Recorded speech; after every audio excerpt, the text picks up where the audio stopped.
anytime I expected Jagger to do X, he did Y. So the times I expected him to be nice, he was a jerk. The times I expected him to be a total jerk, he was a complete gentleman. It's true. And of course, most people have the myth, which is of this narcissistic, prancing fop who has a sexual appetite to rival Casanova's, lasts longer than Casanova's did. But there is a more complex character behind this, this iconic sort of sexual, almost kind of Mephistophelian figure that's sort of in most people's minds. And there's a bit of insecurity, vulnerability. He can be quite emotional, but he has always tried never to show emotion, to be cool. But actually people who want to be cool, there's something missing there. They're afraid to show something of themselves. They just want to be languid and non-committal all the time. That isn't really a sort of fully sensate human being, or it's an insecure human being. You've got like a little acronym for that coolness factor.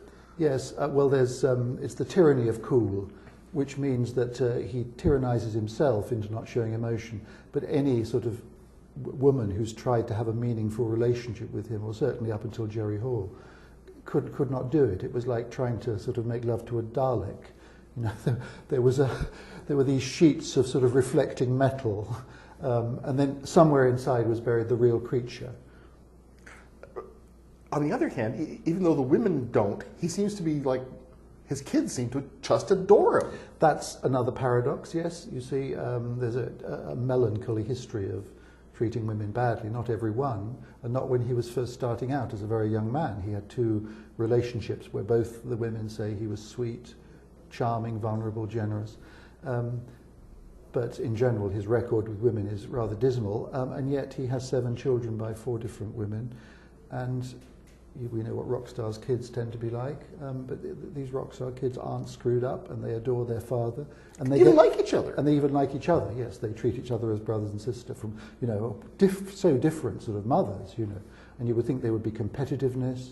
No, they really think he's a wonderful dad. Until I read the book, I always thought the Stones was Mick's band. Brian Jones formed the Stones. He held auditions for a blues band. And the Stones were originally a blues band, and Brian gave them the name Rolling Stones, originally Rollin' Stones, after a Muddy Waters song, and the idea of sort of being vagabonds and troubadours and Rolling Stones was also there. And Brian had brought them together, and eventually Brian was marginalised and finally left the band that he had created. It happened. There was always Brian was himself, always mischievous and intriguing and deeply political. But then so was Mick, and the alliances always shifted. But what really mattered was that Mick and Keith started to write songs, and Brian couldn't write songs. Kept trying. Andrew Oldham, the most inspirational manager that any pop group has ever had, including Brian Epstein, tried to give him a chance to write songs, but he couldn't do it. Paired him with Gene Pitney, actually, at one point. And once Mick and Keith were the songwriters, then Brian was gradually pushed to the margins and eventually out. There's so many layers happening here. Because, he's not a dumb guy at all. He's London School of Economics. Extremely bright, astute, observant, funny, literate. Strangely, for someone who is so sort of verbally bright, who could write a lyric like the lyric to Sympathy for the Devil, has always been the least interesting one in conversation. He's a bit like British royalty. You think you're having a conversation with a member of the royal family, and they've said nothing at all. It's the same with Jagger. Look at any book called The Rolling Stones in Their Own Words. There's pages and pages by Keith and Bill Wyman, and even by Charlie. But Mick, the fewest quotes always, and not interesting at all.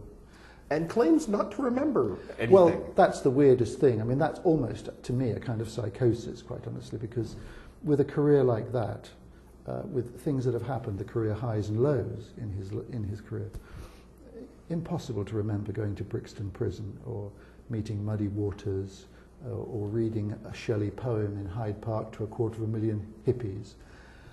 It's a way of sort of fending off awkward questions about his sex life, which is all most people are interested in. But it does cancel out these amazing achievements. He never bothers to correct any of the mythology, because the mythology really is what makes the millions. But for instance, you know, he's gone down in history as playing a very dishonourable part at the Altamont Festival, where someone was stabbed to death by Hell's Angels. And it's all said to be down to Mick's narcissism and vanity and callousness that it happened, because the Stones were playing Sympathy for the Devil, and that unleashed some satanic force among the Hell's Angels. They weren't playing Sympathy for the Devil. They were playing Under My Thumb in a kind of Muzak version to calm down the crowd. And Mick that day showed a lot of courage, because the Hell's Angels were all on the stage. The stage was only about 3 feet high. It shouldn't have been built there. And many of these Hell's Angels were looking at Mick as if they wanted to stab him. But he and the Grateful Dead, who had organised the whole thing, fled, but the Stones and Mick finished the show. That was really impressive. Did you like him? I started off from a sort of positive, thinking that he was very much to be admired, although there were certain things that one could satirise. And I wouldn't ever write a biography like Albert Goldman used to do, you know, just someone I hated. But I did find a lot more to like, because when he's good, he is very, very good. When he's admirable, he's very, very admirable. When he's bad, he's better. We like him more. When exactly, he's bad. Exactly. But also it's that thing of, even if your subject is a monster, you have to love your monster. And he's not a monster, but he could be monstrous. It's a fascinating read. Well done. Thank you. The book is Mick Jagger. I've been speaking with the biography author Philip Norman and Mick Jagger, published by Doubleday Canada.